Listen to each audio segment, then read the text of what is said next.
Dybala vs Mbappe vs Neymar. চলেন বন্ধুরা এক নজরে দেখে আসি এই সময় কার ট্রফি বেশি বা কে সেরা। এর আগে দিবালাকে যারা ভালোবাসো তারা লাইক করো, আর নেইমারকে যারা ভালোবাসো তারা চ্যানেলটি সাবস্ক্রাইব করো, আর এমবাপ্পেকে যারা ভালোবাসো কমেন্টে এমবাপ্পে লেখো, দেখি কে সেরা হয়। প্রথমে বিশ্বকাপ ট্রফি দিবালা জিতেছে একবার, এমবাপ্পে জিতেছে একবার, তো নেইমার জিততে পারেনি। এই জন্য দিবালা এবং এমবাপ্পেকে এক এক পয়েন্ট করে দিলাম। এবার কোপা আমেরিকার ট্রফি দিবালা জিততে পারেনি, তো নেইমারও জিততে পারেনি। আর ইউরো কাপ এমবাপ্পে জিতেছে একবার, এই জন্য এমবাপ্পেকে আবার এক পয়েন্ট।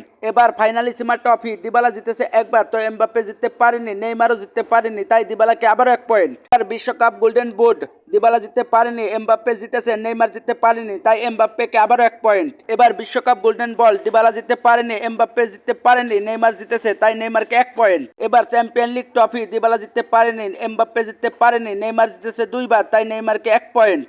এবার ফিফা ক্লাব বিশ্বকাপ ট্রফি দিবালা জিততে পারেনি, এমবাপ্পে জিততে পারেনি, নেইমার জিতেছে, তাই নেইমারকে এক পয়েন্ট। তো বন্ধুরা দিবালা, এমবাপ্পে, নেইমার আপনার কাছে কাকে ভালো লাগে তা অবশ্যই কমেন্টে লিখুন, এবং পরবর্তী ভিডিও কোন টপিকের উপর বানাবো তাও কমেন্টে লিখুন। এতক্ষণ পর্যন্ত ভিডিও দেখার জন্য আপনাদেরকে অনেক অনেক ধন্যবাদ।